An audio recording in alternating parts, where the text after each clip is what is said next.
Okay, so the topic is endocrinology, and I don't think I'll take too long to discuss this topic. I will do only up to prolactin.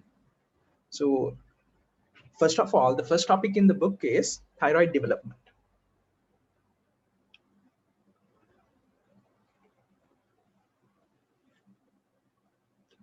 This is the embryological part of the topic, and what you need to know is our body has something called pharyngeal arches. So during the third week onwards, our body, the fetus will look like this. What I drew as 6 structures over here is an outgrowth of the pharynx. So it will look like this. Here's the eyes. And if you have already learned this, the outer surface, the skin and the nervous tissue is formed by something called the ectoderm. So skin and nervous tissue are formed by the ectoderm. Then we have the feeding system, our gut.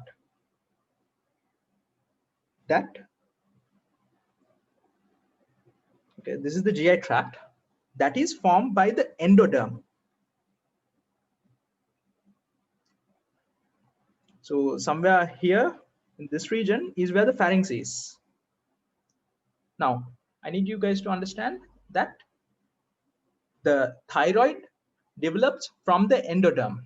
It comes out as a bud like this. So the thyroid follicular cells develop from the embryonic endoderm. Now let me show it to you. Here we have the pouches. What I'm drawing is this region. We have the pouches, 2, 3. I'll just draw 3. And over here we have the tongue. The fetus's tongue. So let me just color in the tongue. So this area will be the tongue. Over here we have an opening. Before that, let me label this. This is pouch 1, pouch 2, pouch 3, etc. And remember, they are paired structures. So over here we have an opening. It's called the Foramen Cecum. This over here is called the Foramen Cecum.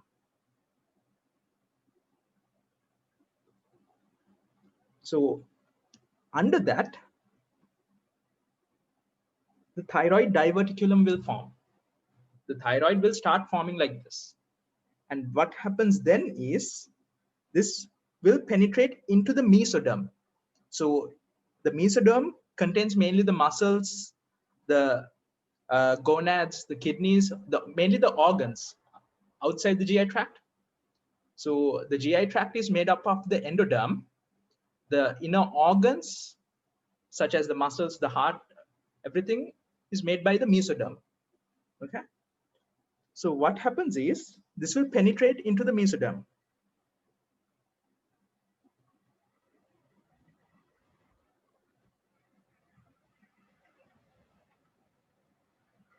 Now, let's look at it from another angle. If we are to look at a person, here is the tongue.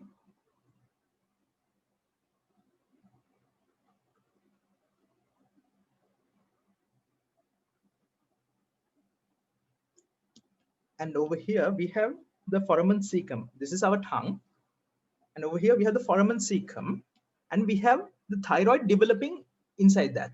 This is called the Thyroglossal Tube, the Thyroglossal Duct or tube, the Thyroglossal Duct.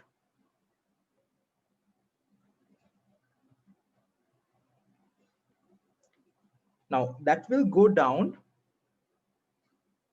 and it will keep going downwards. And here we have the hyoid bone. Then we have the thyroid membrane.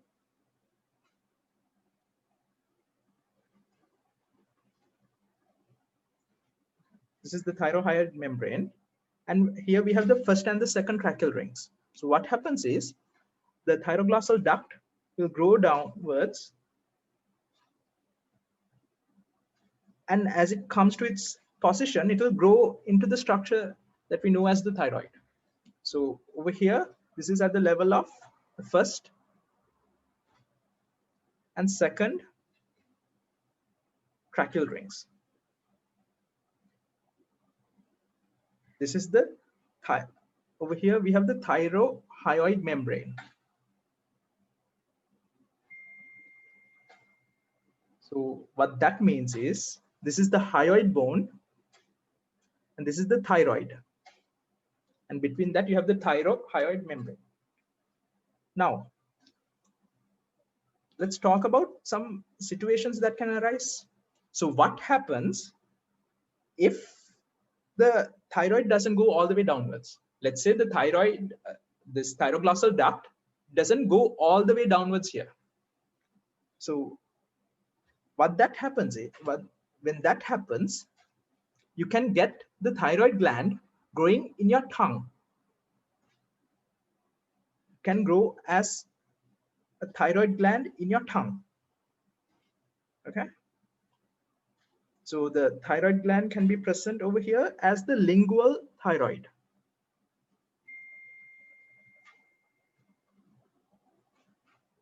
Now, if this is the most common side, the tongue, or just underneath that. Now, what happens if this is removed? The doctors find it as an abnormal mass and they remove it. These patients will have hypothyroidism. Hypothyroidism, if removed. Okay. The next thing is this duct, this thyroglossal duct must degenerate. Once it comes here, it must degenerate from here. But if it doesn't, if the thyroglossal duct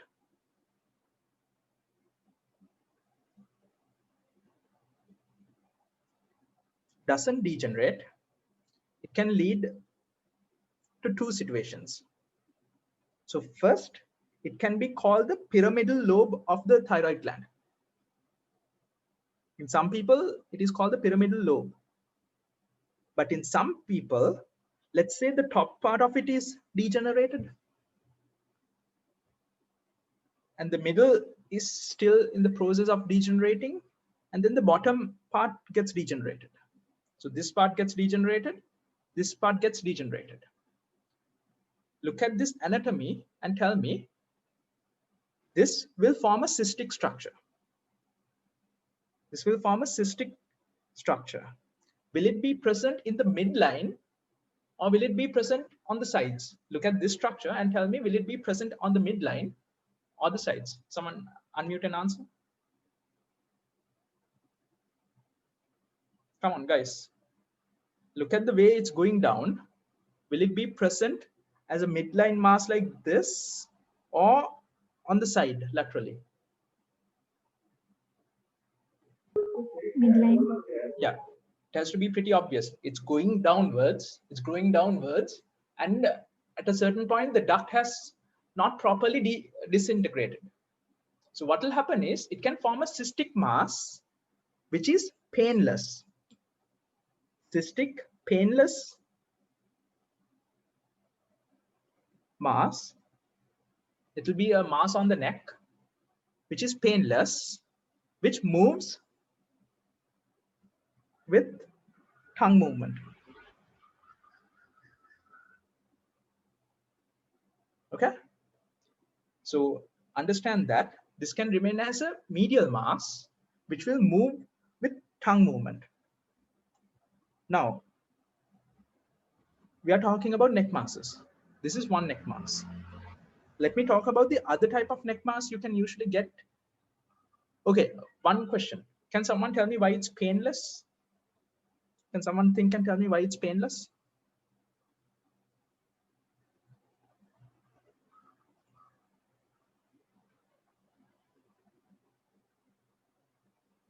So in this duct, there's no inflammation. There's no pathogenesis happening here. It's just present there. Okay, that's why it's not a painless mass. Remember, one cardinal sign of inflammation is pain. Now, let's talk about the other type of neck mass. So when we talk about neck masses, they can be either midline or lateral. When you talk about a midline mass, it is usually the remnant of the thyroglossal duct. This cyst is what will remain as the midline mass. So if you look at the person's neck, it will bulge out like this. In a lateral mass, the mass will be on the side. And this is called a persistent cervical sinus cyst. Sinus. It's called a persistent cervical sinus. Sinus is a space into which substances can go in. Okay. Remember this. It will look like this. It looks like this. And this kind of masses usually needs surgical removal. Okay. Remember, when you talk about cysts, fluid can accumulate.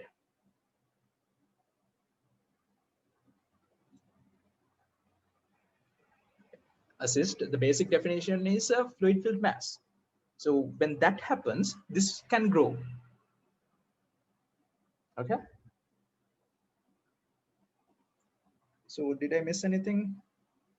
No. Now that is it for the thyroid development, but there is something you need to know about the blood supply and innervation of the thyroid gland.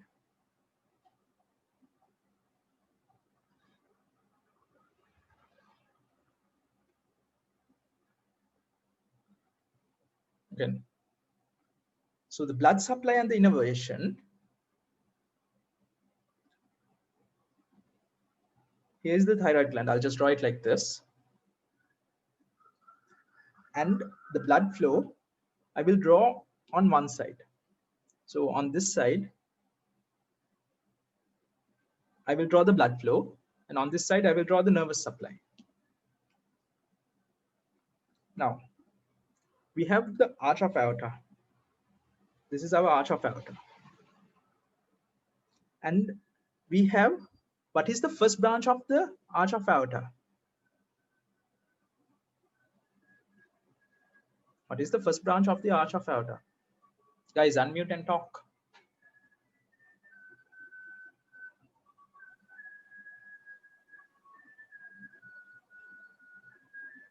Sorry, what is the first branch of the arch of aorta? Brachiocephalic trunk. Yes, it's a brachiocephalic trunk. And from the brachiocephalic trunk, what are the two other arteries that originate? What is this artery which goes to supply the arms? Axillary. No. The first branch of the brachiocephalic trunk is the subclavian artery.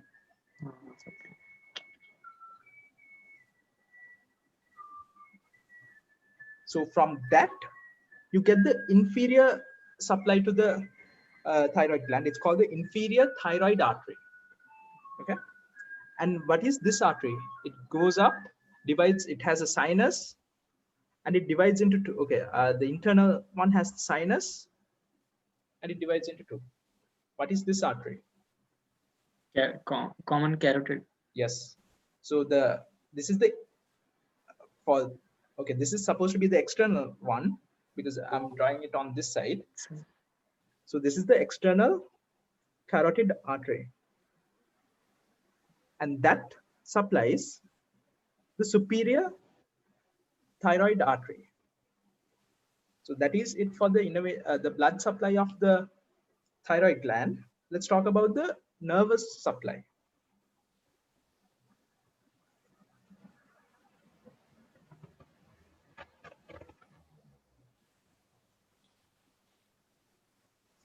Okay.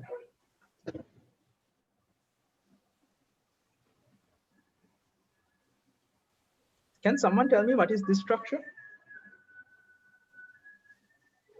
The one that travels from the pulmonary arch to the pulmonary trunk to the aorta. What is this remnant?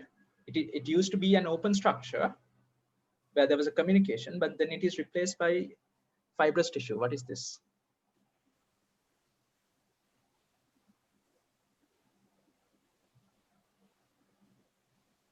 Guys, come on, answer.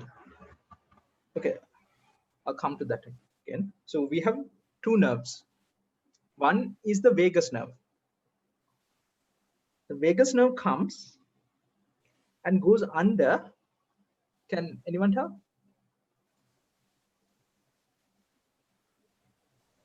Guys, figure it out. The final word is arteriosus. Still no?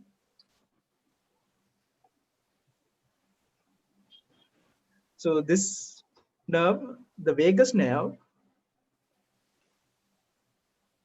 will come down and it will go up. It will go past this structure and go to the thyroid gland.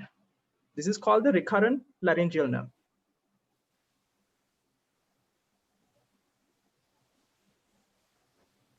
Okay, this is one innervation. The second one is called the superior laryngeal nerve. So that's it for thyroid development. The next topic is the pituitary gland.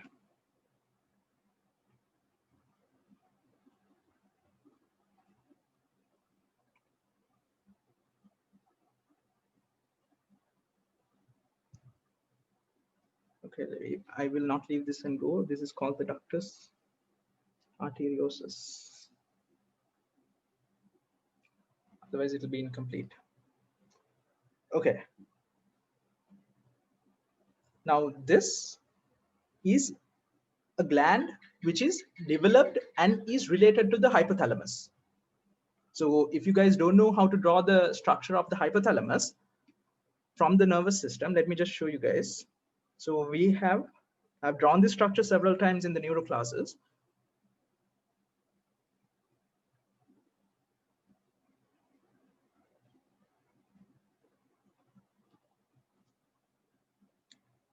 What is this structure? Sorry, what is this structure? Fourth ventricle. Yes. Guys, my drawing right now is bad. Wait. This is the fourth ventricle. It goes up and forms. What is the structure it forms? The fourth ventricle will form. What is this area? Here's the fourth ventricle. What is this? Okay, it's called the cerebral aqueduct. Okay, this is the third ventricle. It moves forward like this, and over here, just above the peduncles, the cerebral peduncles of the midbrain, you have two structures. What are these structures? Thalamus. Yes, it's the two thalamus. And we have the lateral and the medial geniculate bodies. From the lateral geniculate body, our optic tract starts. Our optic tract starts, and over here is where the optic nerve crosses into, it bifurcates. That means it goes to the opposite directions. So here's the eyes. Can someone tell me what is the name of this structure? Optic chiasma. Yes, it is called the optic chiasma. The reason I want to highlight this is in diseases related to the hypothalamus or the pituitary gland, this can be compressed. So there's two tumors, craniopharyngiomas and pituitary adenomas, which can compress this.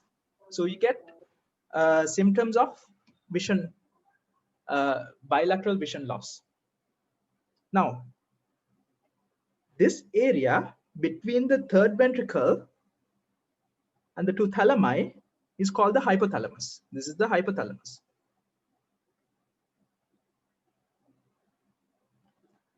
And below that, we have two bodies. These are called the mammillary bodies. These are part of the hypothalamus. And we have the pituitary gland originating from a medial swelling.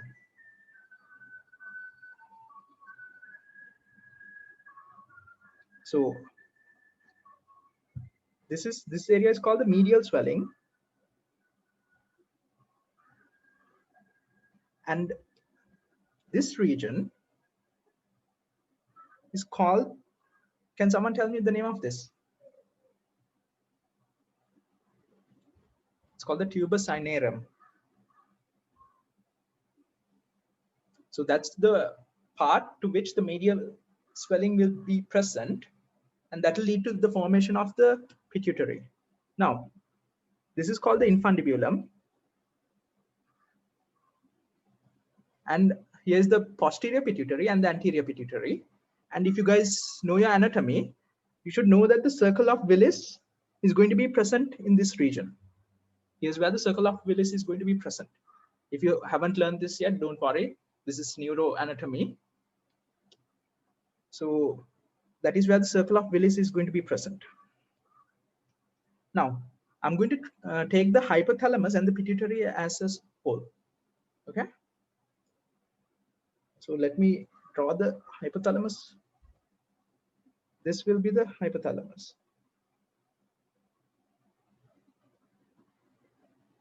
This is the mammillary body. The medial swelling. Guys, give me a second.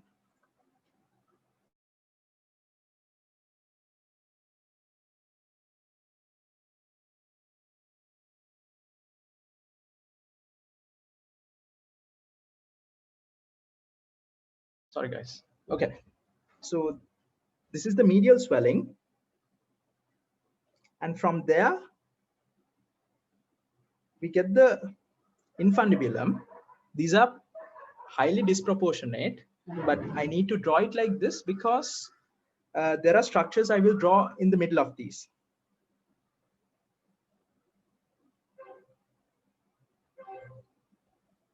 Here is the pituitary. Now, let me talk about these structures first. Here's the mammillary bodies.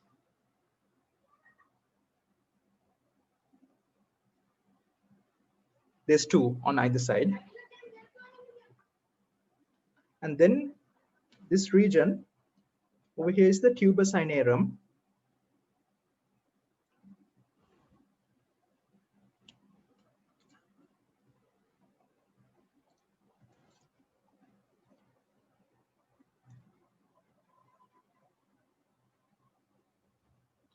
Here's the medial swelling.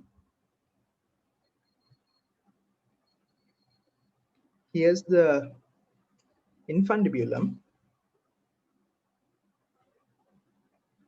And this is called the neuro. Okay, don't label it there. Guys, label it somewhere from here. The posterior pituitary. It's called the neurohypophysis. Can someone tell me why it is called the neurohypophysis? And this is called the adenohypophysis. Neuroectodermal origin. Yes. So what happens is the neurohypophysis or the posterior pituitary develops with the nervous system. Okay. The anterior pituitary does not develop so. What happens is in the oral ectoderm,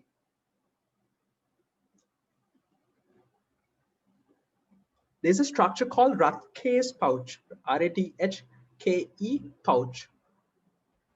So what happens is this structure will proliferate and move to where the anterior pituitary is. Now, there is one problem in this type of situation, because there can be remnant cells. There can be cells which don't go all the way to the anterior pituitary. They can be stuck somewhere else.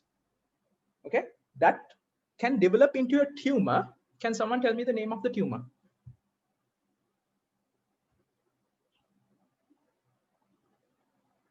Guys, what is the name of this tumor?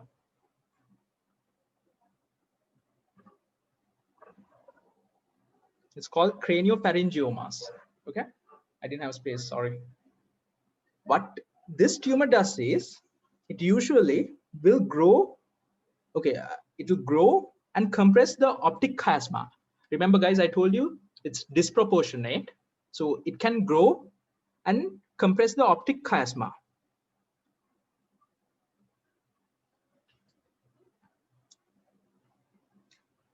Now, let's talk about the neurons, the connections between the anterior and the posterior pituitary. So I hope you guys understand the neurohypophysis develops with the nervous system, but the adenohypophysis, it develops from the oral ectoderm from something called the Rathke's pouch, which migrates to the location of the anterior pituitary. So that means there are nervous connections. So here we have the paraventricular nucleus and the supra-optic nucleus. Guys, leave some space here because we need to draw the connections with the anterior pituitary. So there are neurons which can travel because they develop together. There are neurons which will travel from the hypothalamus to the posterior pituitary. Now what I'm going to do is I'm going to divide the pituitary into 3 segments.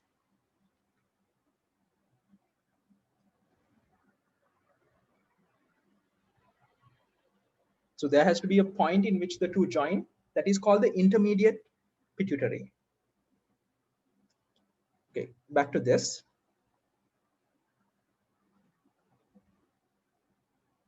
Now what happens in this situation is, here is the cell body of the neuron. What do they do? What does the cell body do? What is the main function of the neuron? Of the nucleus of a cell body? What is the main function of the nucleus of a cell body? It's very simple, protein synthesis. So they're going to produce proteins which will travel down this tube, down the axon, with the help of molecules called neurophysin, neurohypophysin 1. It travels with the help of a molecule called neurohypo.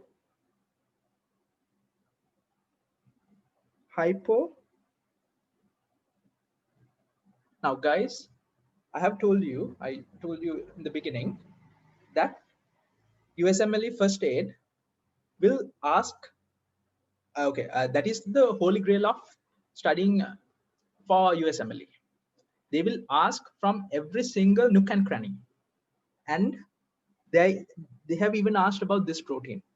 Okay, so just remember, because I have a question which I'll post later, it'll be about this protein.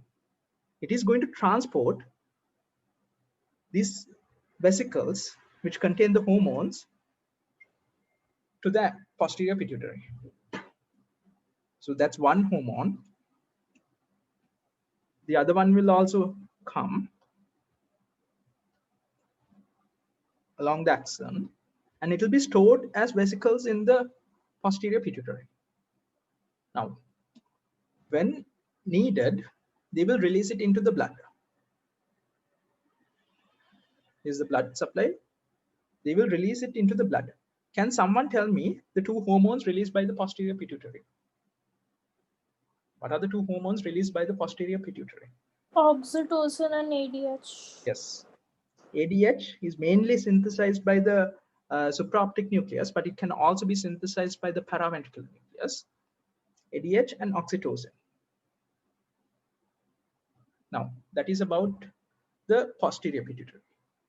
Next, I'll talk about the anterior pituitary. So, what do you call a blood supply in which between the arterioles, it's still arterioles, there is 2 capillary beds. Now, in a normal connection, it should be artery, arterioles, capillary, venules, and veins. But in this situation, you have artery, arterioles, capillary, arterioles, capillary, and the venous system. What do you call this type of system?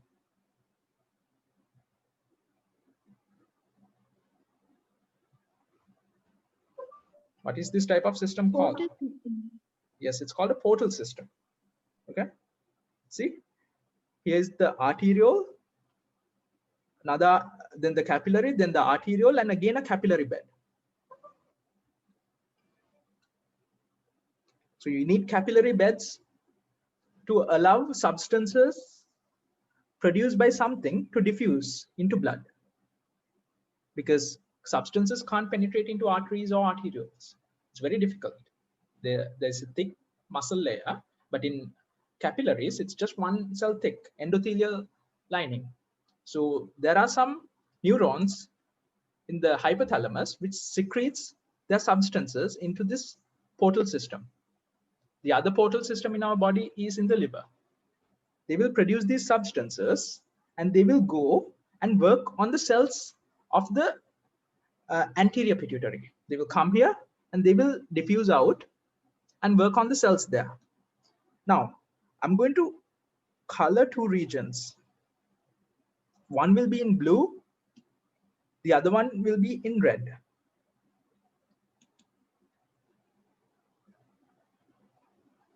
This is very important for a lot of stuff. It will come a lot actually. Now, the one I colored in blue, they are the basophilic areas, the basophilic region of the pituitary. That means those cells stain with, they are basophilic. So here's one. This is the cells that produce TSH. Here's another, which produces FSH and LH. And here's another, which produces ACTH. These cells stain in blue. There's 2 cells, and this is very, very important, which stain acidophilic. These are the prolactin hormone releasing cells, prolactin releasing cells, and the growth hormone releasing cells. Why do I say this is important? Because there can be an acidophilic tumor. An acidophilic tumor, or you can call it a pituitary adenoma. Pituitary adenoma, ADENOMA, that will grow from these acidophilic cells and release growth hormone, release prolactin. And the third thing they will do is they will compress the optic chiasma. So we will come to this later on, but you will get the symptoms of high prolactin in the body and high growth hormone in the body. Okay. Now we talked about 2 tumors. One is the craniopharyngioma. The other one is the acidophilic tumors. Okay. When it comes to the hormones that are released by these capillary systems, one of those hormones which act, okay, yeah, let me add this also. HCG from placenta, which is produced in the placenta, is also in relation to the basophilic cells. HPL, human placental lactogen from placenta, is related to the acidophilic cells. Okay, they stain in this pink color.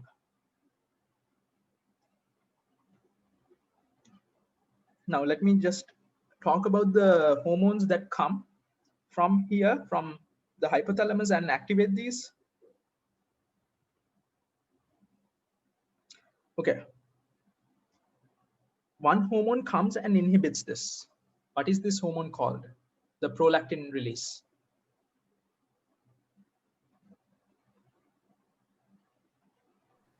Which inhibits, right? Sorry. What's the question again? Which hormone comes? Which hormone is produced in the hypothalamus, which comes and inhibits the prolactin releasing cells? Prolactin inhibiting hormone. Sorry. PIH, but then the other name for that is dopamine. I hope you guys know what dopamine is. Okay. Yeah. The other name is PIH, but it's better to call it dopamine. Okay. Which hormone comes and stimulates this?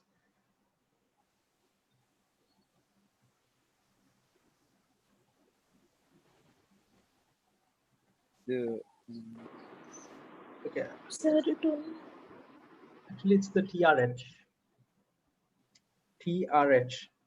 Thyroid, and TRH will also go and stimulate the TSH cells. Okay. So we'll discuss these again in the next section. For the growth hormone, what is the hormone that stimulates it?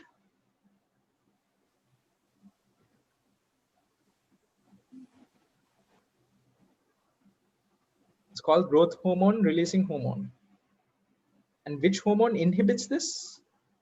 Growth hormone inhibiting hormone. Okay.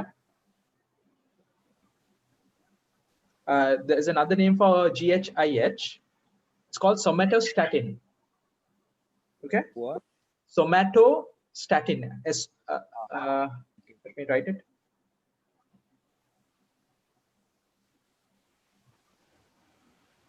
Okay. Okay.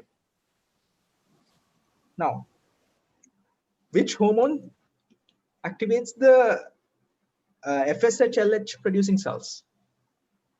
Which hormone will activate these cells to produce FSH and LH? Gonadotropin releasing hormone. Yes, GnRH.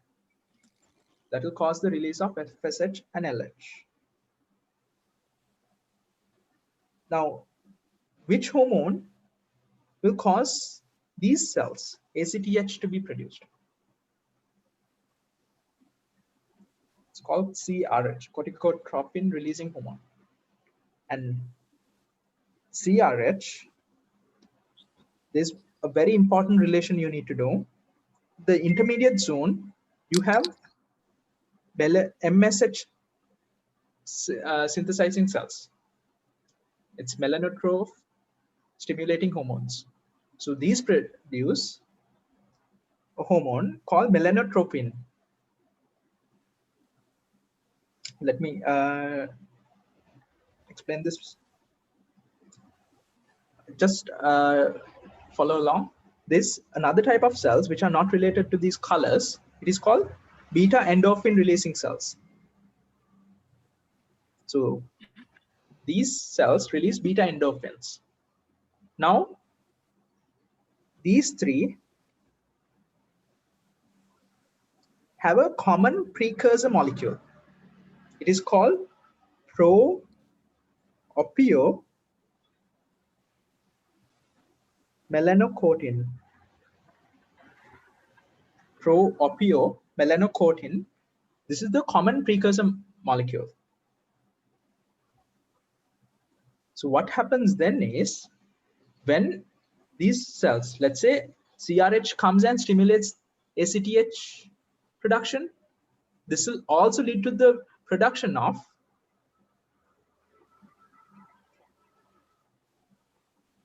the other three. Okay, I will go into that later. Let me go into detail about that later.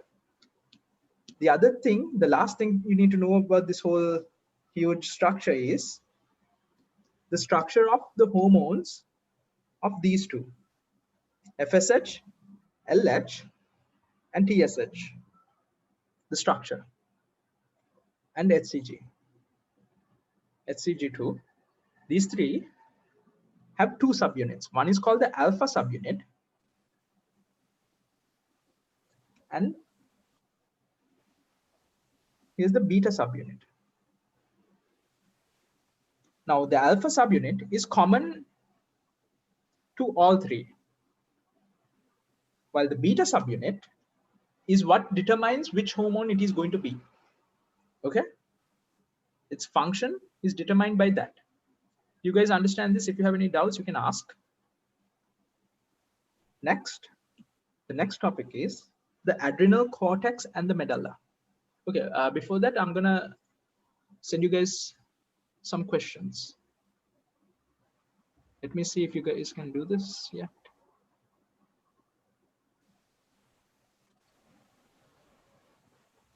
Okay, no. I have to explain a bit more before you guys can do that. Next, we'll talk about the adrenal cortex and medulla. Okay. Can someone tell me the location of the adrenal glands?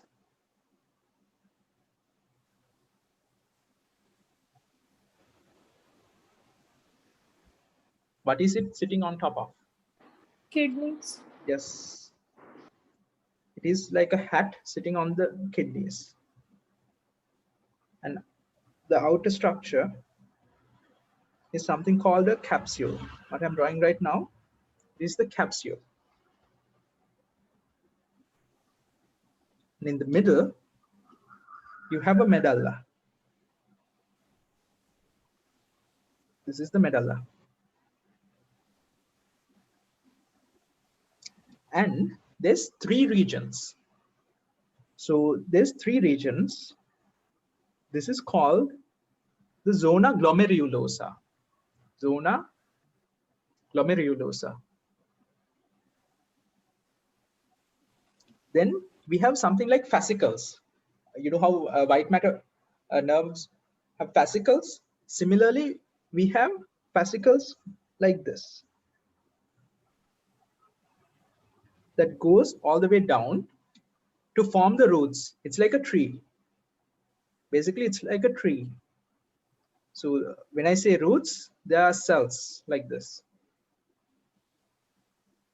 So this is called, this middle structure is called zona fasciculata.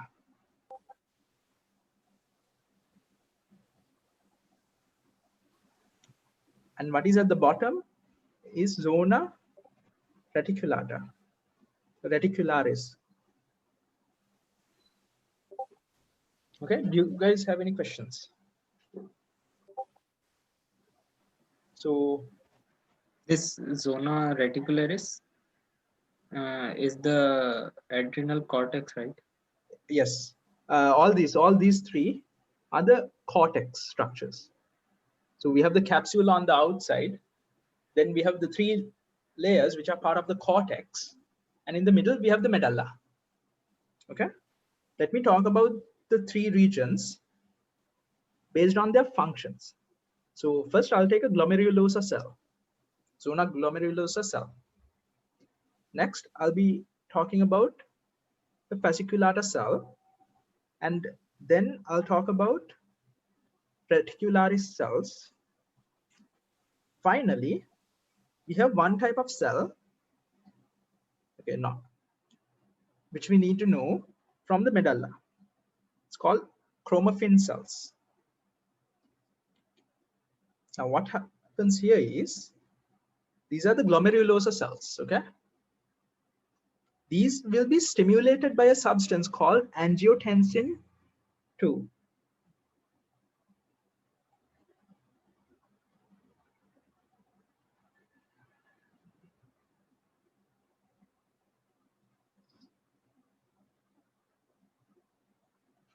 And that will cause the release of a substance called aldosterone, which is a mineralocorticoid.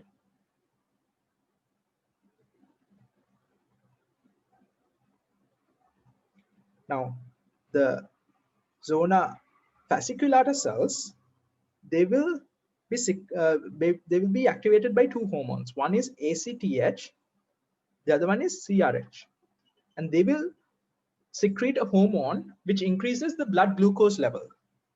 It's called cortisol. This hormone increases blood glucose levels during stress. When our body is stressed, it releases cortisol. It's called glucocorticoids. And finally, these two hormones, ACTH and CRH, will also stimulate production of androgens. Androgens are our sex hormones, ACTH and CRH. They will cause the production of DHEA. You don't need to know the long form, but it's dehydroepiandrosterone. These are androgens.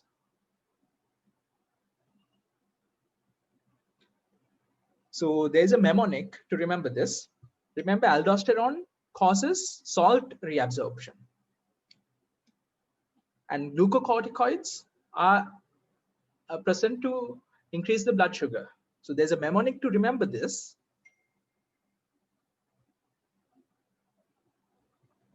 The deeper you go, sweeter it gets. Remember, aldosterone for salt retention, cortisol, glucocorticoids bring sugar. It mobilizes glucose during stress, and androgens are our sex hormones. So there's a mnemonic you can use to remember this. Deeper you go, sweeter it gets. And finally, if you guys have learned about the sympathetic nervous system, you should know that we have something called the preganglionic neurons. So we have preganglionic neurons. They will come, release ACH or norepinephrine, and cause these adrenal medulla cells to produce epinephrine, catecholamines basically. So ACH mainly, they're going to cause the production of catecholamines.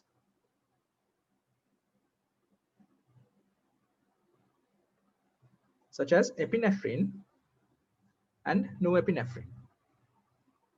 Okay, and these cells, because they come, if you guys don't know this, there's two types of neurons. So these cells which come before the ganglion are called preganglionic cells.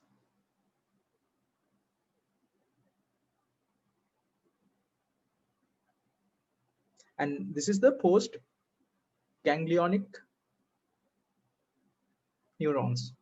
So in the middle, you have the ganglion. Okay.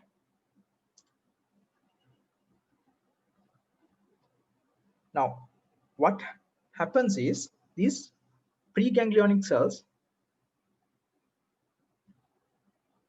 neurons, will stimulate the release of ACH, will cause ACH to be released, and that will stimulate these medulla cells to release catecholamines. Okay, and these cells have a special name because of the color.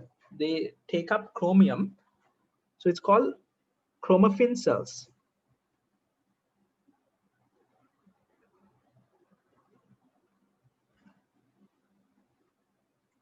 Okay, so now that is about it for this. Let me just give you guys the questions now. First of all, can someone tell me the function of oxytocin? Because we are coming to the last two segments of the lecture today. Can someone tell me the function of oxytocin? Two functions. Uterine contraction. Yes. Contraction during. What's the other function? From breast.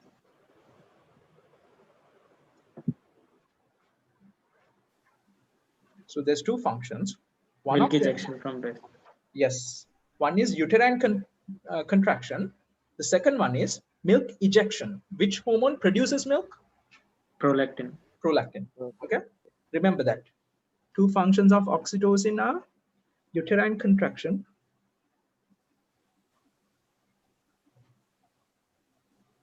and milk ejection.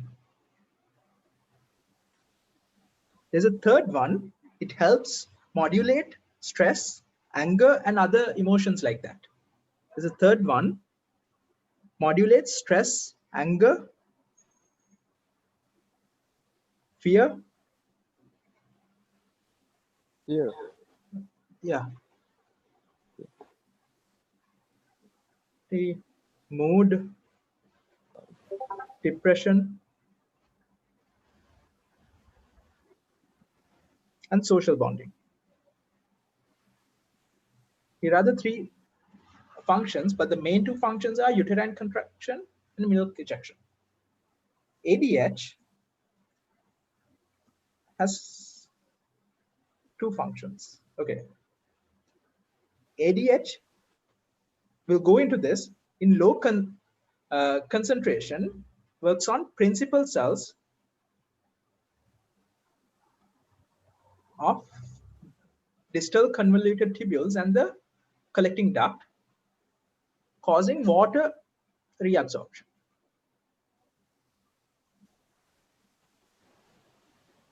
This is ADH in low concentrations. This acts via a receptor in these cells called V2 receptors.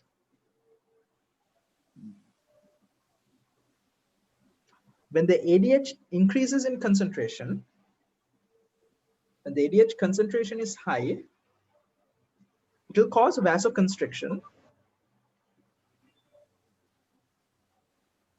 by acting on a receptor called V1. So if there's V2, there has to be a V1. And luckily, there's no V3 in this case. Okay. Now, let me give you guys the first set of questions. So there are 5 questions. I'll give you guys 5 minutes. Can you try? Let me see. Yes. Yes. Okay. So in some questions, I had to go into the first option to continue the question because there's a limit to words.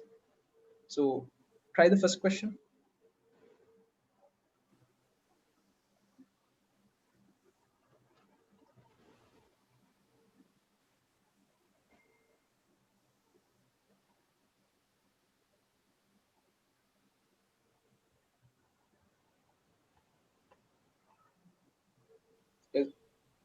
There's a timer going. I'll give you guys 5 minutes. Just try.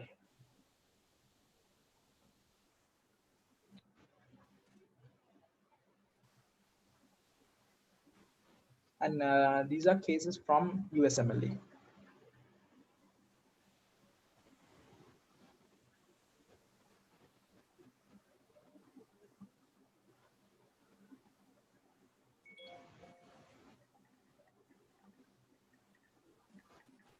Guys, no one has yet given an answer.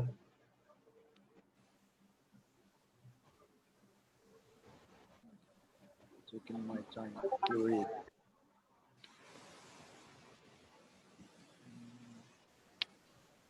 Okay.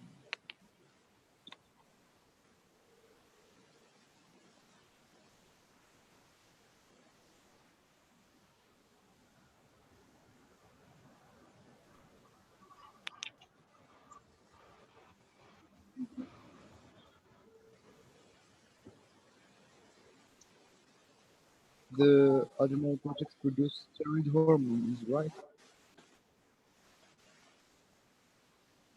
Sorry?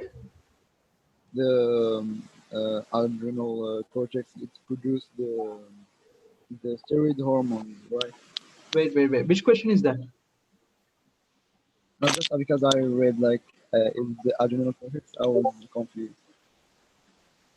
The first question. In the first question, these questions, I have already discussed the answer. So from your current knowledge, you should be able to answer. So don't worry. Like if you are not sure, even if you haven't learned If you don't have any Because prior knowledge, I sorry. wasn't like I wasn't following first. Like I wasn't with you at first. Okay, first question. I just explained it now about a hormone which Ah, helps in uterine contraction. I got one response. One person has finished.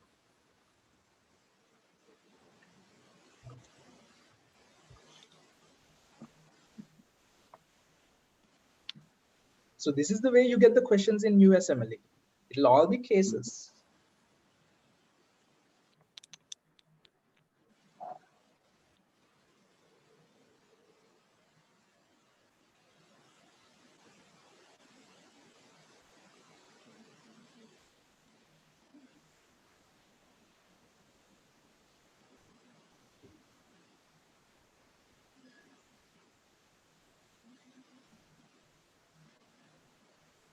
Wait, do we have to do all 5 to submit? Yes. Yeah. That's what even I was wondering why I wasn't getting any responses. Yeah. Guys, I'm stopping the poll at when it reaches 5 minutes.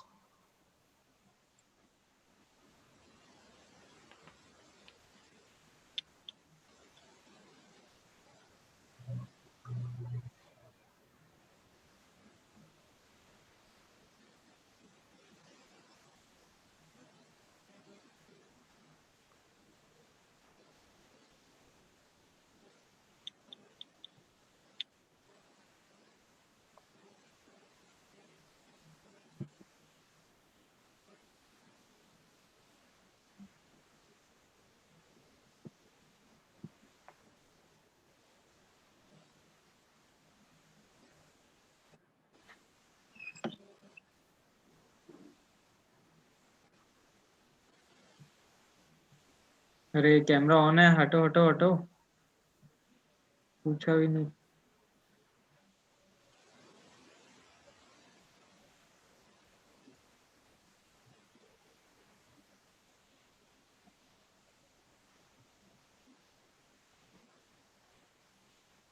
So guys, 5 more seconds and I'll stop it. Okay, quickly send your responses. Just whatever you feel is the answer, quickly just send it. I have just 6. Okay, I'm gonna stop in 5, 4, 3, 2, 1. how can we send? Okay, first question. What is the hormone that they are talking about? First question. Is it relaxin? No, you need to dilate it further. 2 centimeters is not enough to bring a baby out. Oxytocin, sorry. So the answer is posterior pituitary. Okay, that is stored. Okay, stored in the posterior pituitary. A new mother presents with the inability to breastfeed her infant 1 month after giving birth. What are the 2 hormones that are involved in breastfeeding, production and secretion of milk? Prolactin and oxytocin. Yes, prolactin and oxytocin. So that means there must be damage to the pituitary gland. Okay, FSH and LH has nothing to do with milk production. It inhibits milk production by the release of progesterone. Progesterone, estrogen, they inhibit release of milk. Okay, FSH, LH, they inhibit release of milk. So the answer is it has to be damage to the pituitary. And also you can see she had to start on antipsychotic therapy. What that means is her dopamine levels have gone up. Remember, in psychosis, dopamine is involved. Okay, forget that. But mainly, everyone has realized that it is either the one of the last 2 options. But remember, FSH and LH will inhibit release of milk. Because remember, Stan, can we see the questions again? oh, you can't see it. No. No. I'm sorry, I didn't know that. This is the first time I'm sure. Okay. You guys can see now, right? Yeah. Okay. So The third question, a 6-year-old girl comes to the ER because she's not growing properly. She says she has cold intolerance. I did not go there yet, but it is due to low levels of thyroxine hormone, easily fatigued. Again, same. Produces large amounts of urine. What is that indicative of? What does that mean? It means that, With ADH. yes, there's excess ADH produced. Yeah. And, okay. She's short. The moment you see short, okay, sorry guys. This bilateral papilla edema, that is in the, because of some situation which affects the eye, the nerves going to the eyes, probably as optic chiasma. She has gotten a bilateral papilla edema. So craniopharyngiomas are space occupying lesions. They don't produce symptoms of excess hormone. They don't produce symptoms of hormone defects. The other one is pituitary adenoma. From the name, you can tell that this is a problem in the pituitary. Okay, don't worry. We come into these in pathology. It's just that you can answer these questions right now. Research group. Okay, guys. I don't know how you can make the mistake in this. The two protein, the hormones, which are transported by this substance is ADH and oxytocin. I told you guys that it is one of the most important parts. And the last one, papilledema, this is a prolactin, okay. Drainage of gray liquids from her breast. That means a tumor of the prolactin, which causes prolactin release. So that is it for the first segment. Now let's go quickly into the second segment. So the first hormone that we're going to talk about, now we are going to talk about the hypothalamus and the pituitary hormones. First hormone is ADH. The first hormone is ADH.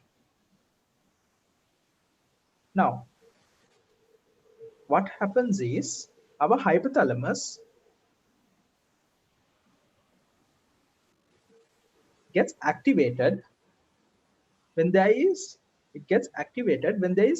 increased plasma osmolarity. So what that means is when the concentration of blood, when the concentration of blood goes up, that is going to cause, our hypothalamus will detect it and it will cause the release of ADH. Okay, another name for ADH is vasopressin.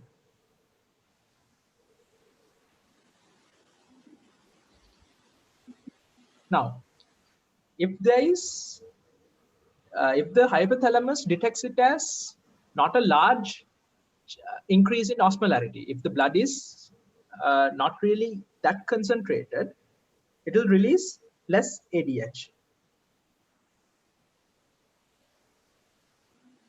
And guys, this is very important because this is the part I'm going to do now. It is related to biochemistry and it is one of the high yield parts when it comes to the exam. So what happens here is this ADH will go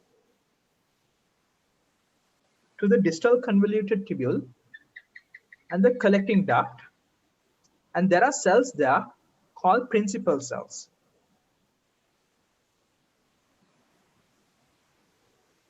So what happens there is the blood flow will be present like this. Here's the ADH which comes and it will bind to a receptor on the surface.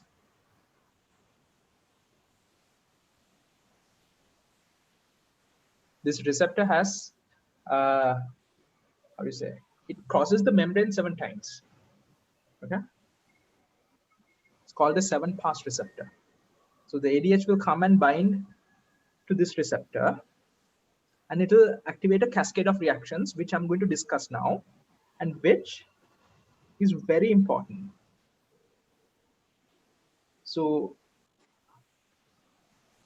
here is the membrane, and the ADH will come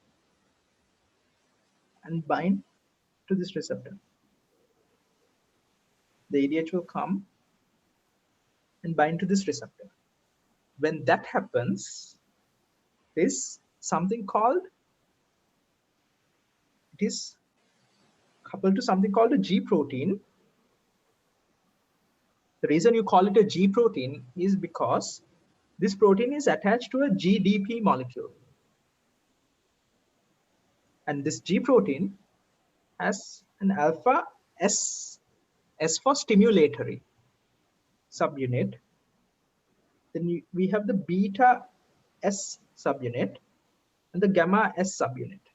So what happens is when the ADH comes and binds to the receptor, this G protein gets activated and the GDP is pushed out. And the GTP, so there's ATP where there's adenosine, and there's GTP when there's guanosine. So the GTP will come and it will bind here. And once it does, it will break this connection. The alpha S subunit, okay, let me just take it as alpha S subunit, will go and activate a membrane protein called adenyl cyclase. And this will stimulate this. Okay, this adenyl cyclase will be stimulated. When that happens, the adenyl cyclase, guys, this is very high yield. I know it's really boring, but this is very important when it comes to biochemistry. It activates, it causes ATP to break down into CAMP molecules. So when the CAMP molecule concentration increases, that will go and activate another molecule called protein kinase A. Okay. Now, what happens is a kinase is an enzyme that adds a high energy phosphate group to molecules. Remember, in ATP, you have 3 phosphate groups, high energy. What this protein kinase does is a very similar thing. It goes and adds a phosphate group to 3 things: enzymes,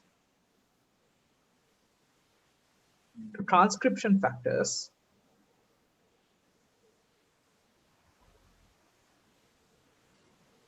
or to ion channels. Okay. Now, in this case, we want ion, okay, ion, or in this case, it's called aquaporins. So these will go and add a phosphate group to these channels called aquaporins.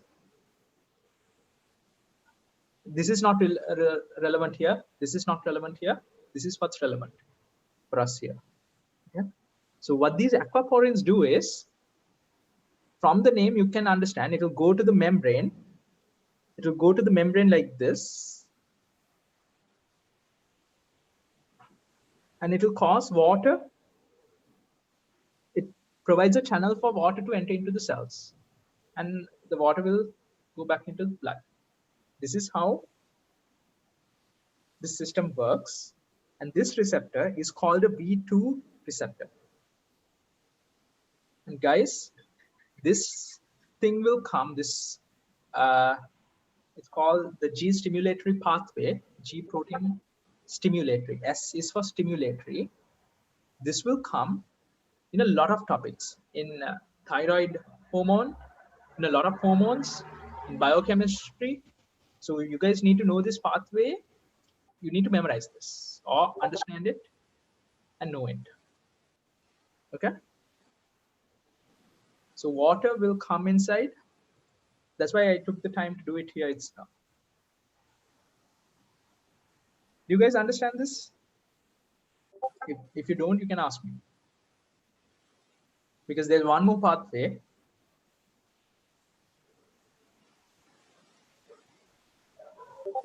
Now, we give high ADH concentration.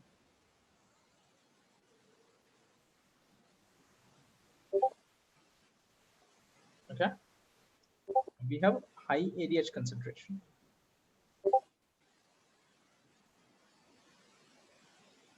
Sorry. This goes to blood vessels and cause vasoconstriction.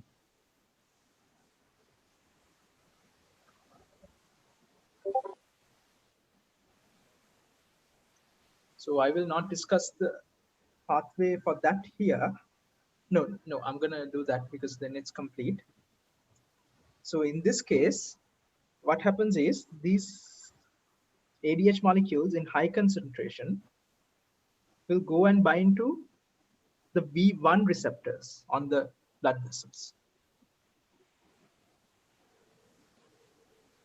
And that activates a different G protein. So G protein means there's a GDP somewhere. This activates something called alpha Q, GQ protein, beta Q, and gamma Q. Okay. What this does is, when this is activated, GDP will be replaced by GTP.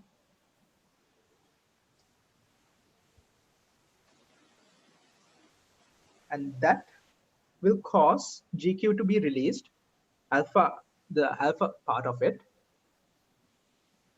and it will go and activate this scissor molecule. It will go and activate this scissor molecule.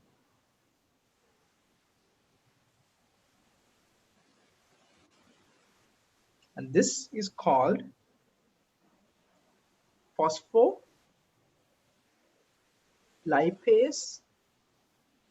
C. This phospholipase C is very important. From the name, you can understand it cuts off parts of the phospholipid bilayer, our cell membrane. So it cuts off this molecule called phosphoinositol diphosphate, PIP2.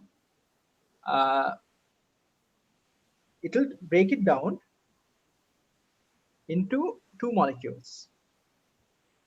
One is called DAG, diacyl glycerol. The other one is inositol triphosphate, IP3. I'll send the names in the chat once I'm done with this. This IP3 goes to the ER, endoplasmic reticulum, and cause calcium release. Now look at this. C. The next one, the calcium will go and activate this protein called calmodulin. From the name, it is calcium modulated. Okay, calmodulin, and that will activate CAM kinases. So remember, see, this is all about calcium. These CAM kinases do the same three functions, and in this case, causes calcium ion channels to go to the surface of this membrane, and when calcium influx occurs, when calcium enters into the cell, that will cause vasoconstriction. Okay, there's more calcium for the muscle cells to constrict. Okay, that's it. There's one more point. There's a disease which has to be done in pathology. It is called syndrome of inappropriate ADH secretion. It's called SIADH. Now what happens here is there's going to be ectopic Ectopic means somewhere other than the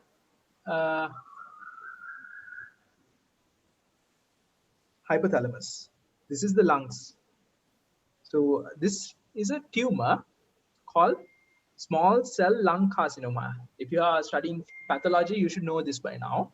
So this can produce ADH. Okay. This is ectopic ADH production. That means it's supposed to be produced in the hypothalamus, but in this case, it is being produced by the these cells, the small cell lung carcinoma cells. There are other ways. I'm just giving you one cause. Okay, this has to be discussed in pathology. Now, ADH usually is released when the concentration of blood is high. But the problem with this one is it doesn't care about the concentration. It will release ADH even in low plasma osmolarity. That means, so ADH should be released when these blood vessels don't have any water in it. That is how it normally should be. But in this case, ADH is released when the blood, even when the blood vessels are fully saturated with water, and that will cause more water to come into the blood vessels. Okay, that's the problem with tumors which have paraneoplastic syndromes. I don't. Okay, that is one word. Wait, let me explain that.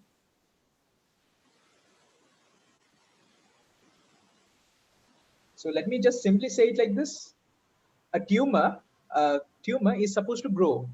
Is supposed to grow, divide, and grow bigger. But you don't expect those tumors to do other things, such as release hormones. So if those tumors are producing other substances, you call it paraneoplastic syndrome. Okay.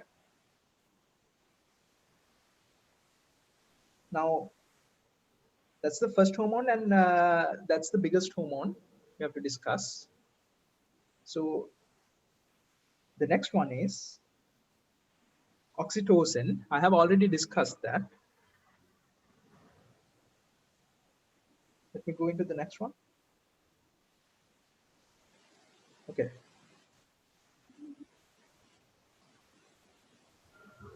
This is the next one. The one after that is oxytocin. And in this case, we are talking about CRH. The third one is CRH. So cortisol releasing hormones.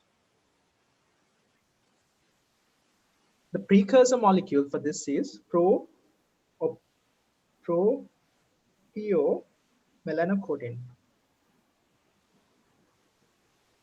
This is the precursor molecule.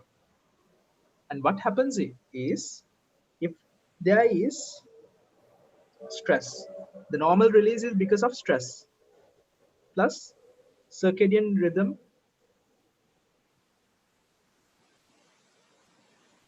changes.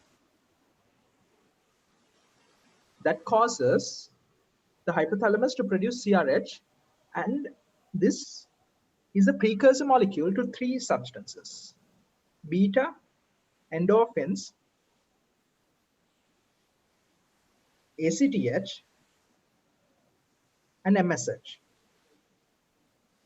So if there is a disease in which you give, okay, it's a disease, let me go like this. So, okay, ACTH will go to the adrenal medulla, and it will cause the release of cortisol. Okay, and if you guys know, cortisol can cause, excess cortisol can cause Cushing's disease syndrome. Okay, guys, I'm going according to the first aid book. So that's why I can't go into detail here, but that's a topic in pathology. Now, Cushing syndrome is a disease in which there is excess cortisol release. Okay, and that leads to the symptoms of excess cortisol. But the problem here is there's going to be MSH released in excess. Okay, MSH will be released in excess that will stimulate melanocytes to produce melanin, which usually you can see it on your gums. So here's your teeth, and they deposit on your gums as melanin pigments. Okay, or you can see it on your skin as pigmentation, hyperpigmentation. This is about CRH. The next one is dopamine. Okay, before that I'll go to growth hormone releasing hormone.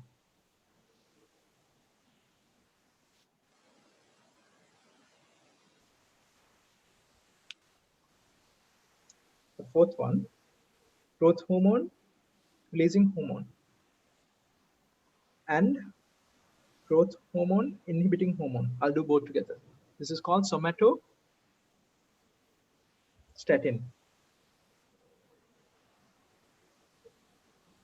Now what happens is there's going to be cells. Okay, let me draw it like this. Here is the hypothalamus and here is the pituitary. Okay, what happens here is the hypothalamus will release two substances. One is growth hormone releasing hormone. The other one is growth hormone inhibiting hormone. And these go and stimulate. I have to change the color to red to remind you. These are acidophilic cells. So this will go and stimulate the release. This will go and inhibit the release. Okay. Now, if there is, give me a second.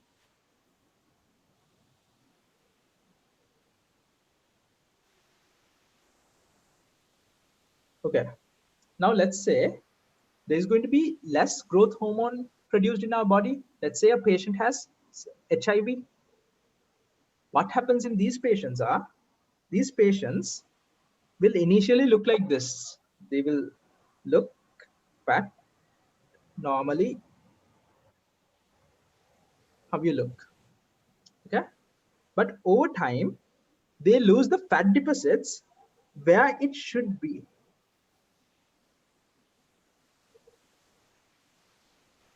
These patients, they lose fat deposits where it should be, and the fat deposits will go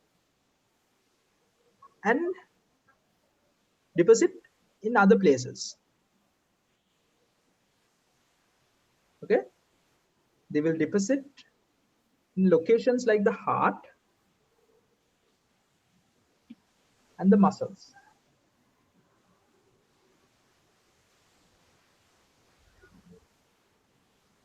And this is called HIV associated lipodystrophy. So this is a condition in which the patient, the normal locations of the fat are being taken out and it is going and depositing it in other locations. So even though this might look like a good thing over here, it is actually a very bad thing. So in the heart, you can get a tiger striped heart, okay, pathology. This is because of a defect in growth hormone release. Growth hormone is being inhibited. This is because growth hormone is being inhibited. So what you do is you need to give an analog, a drug which will cause the growth hormone releasing hormone, something to either be increased or mimic it. A drug that will mimic the action of this. And the analog is called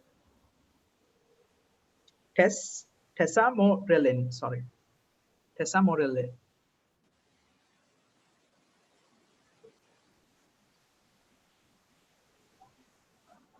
Okay, this is one condition.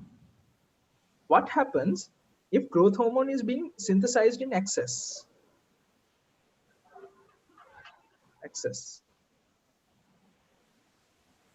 So what happens then?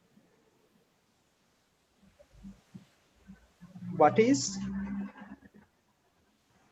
in a child? What is this condition called when there's excess growth hormone?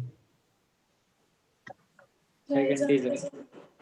Gigantism. Yes, gigantism. What is it in an adult? Acromegaly. Yes. Guys, I'll have to stop the class in like 10 minutes. It's about to rain and thunder. Yeah. Let me just finish this and I'll stop the class. So now these patients, you need to give an analog that will cause the increased function of growth hormone inhibiting hormone. And this drug is called octreotide. Okay? Octreotide. Remember that in gigantism, let me quickly tell you, the reason why a child will grow taller is because the epiphyseal plates have not fused. So what that means is the child's bones can elongate. So usually these children will be tall, thin children. Okay, very tall and very thin. Okay, they won't have the proportionate size in the opposite direction. Now in acromegaly, what happens is these bones have fused. So the bone has fused. The epiphyseal plates have fused. So growth this way cannot occur. Instead, they grow this way. They widen. That's why I'll also add this soft tissue widen. That's why these patients will initially, who look like this, will look like this now, their face. And they will have a huge nose. And their tongues will be very thick. Okay? These patients will have very thick tongues. This is called acromegaly. You can very clearly see it on their tongues. Okay?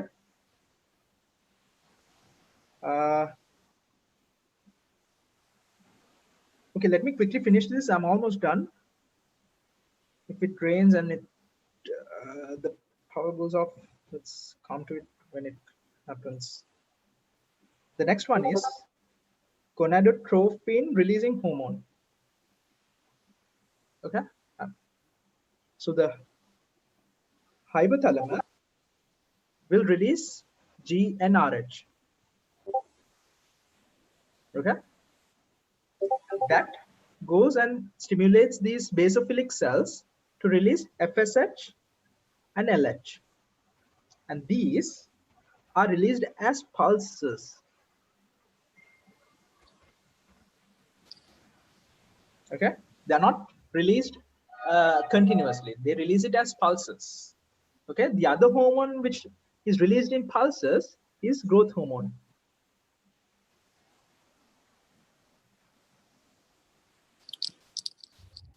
Okay? So these FSH and LH will go and cause puberty and fertility. Okay? And now we have the enemy of GnRH, prolactin.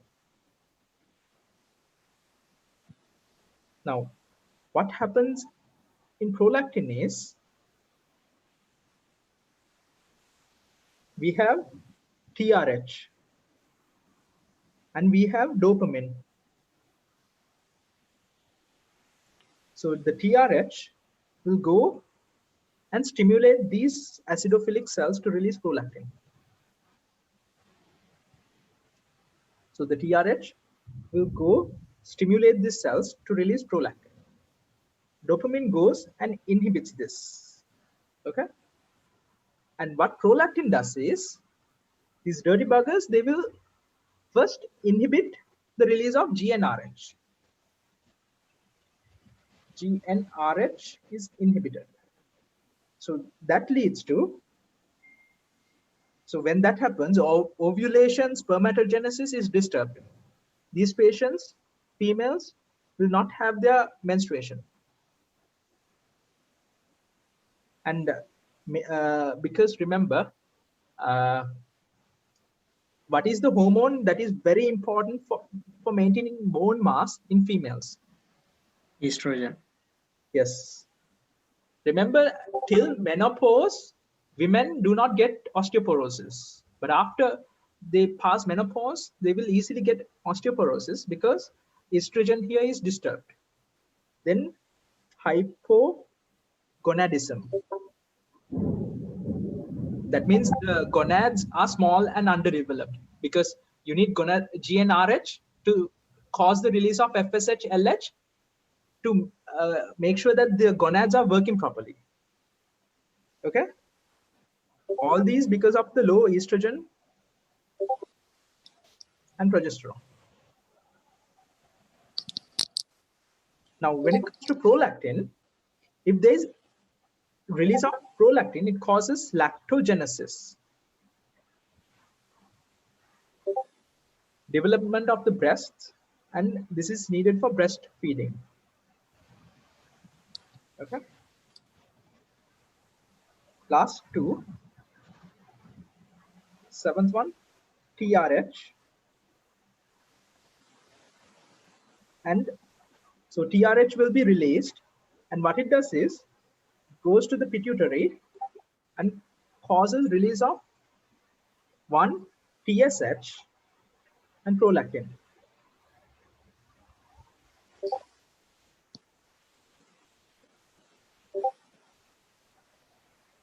Okay, so that means when the thyroid hormones, this TSH goes and stimulates thyroid gland. So what happens is when T3, T4 goes down, TRH release will go up. Normal feedback mechanisms, guys, I'm sorry, I have to do it fast. Okay, and prolactin goes up. So that can lead to galactorrhea. So in a patient with hypothyroidism, either primary or secondary, you can get milky discharge. Okay, even if they're not pregnant, you can get milky discharge. And the final one, somatostatin. Okay, somatostatin is growth hormone inhibiting hormone. Okay, that is released by the hypothalamus, and it goes to the pituitary and inhibits. It's an inhibitor. It's a hormone inhibitor. You will see we use this for a lot of situations to inhibit hormones. It inhibits GH, it inhibits TSH. Okay, and the drug we use, an analog we use is octreotide. So guys, that's it for today. Guys, go check the first aid book. I have covered literally every single word you will need when it comes to this topic. Okay? It's the first part of the topic. Yeah, if you have any questions, quickly ask. Just before I go, I'm sorry, I can't hear you. You hear me now? Can you send Hamza? Just send me a message. send me a message on WeChat. Okay, I'm gonna end the Okay. call now. Okay. Okay, see you guys. Bye. Bye.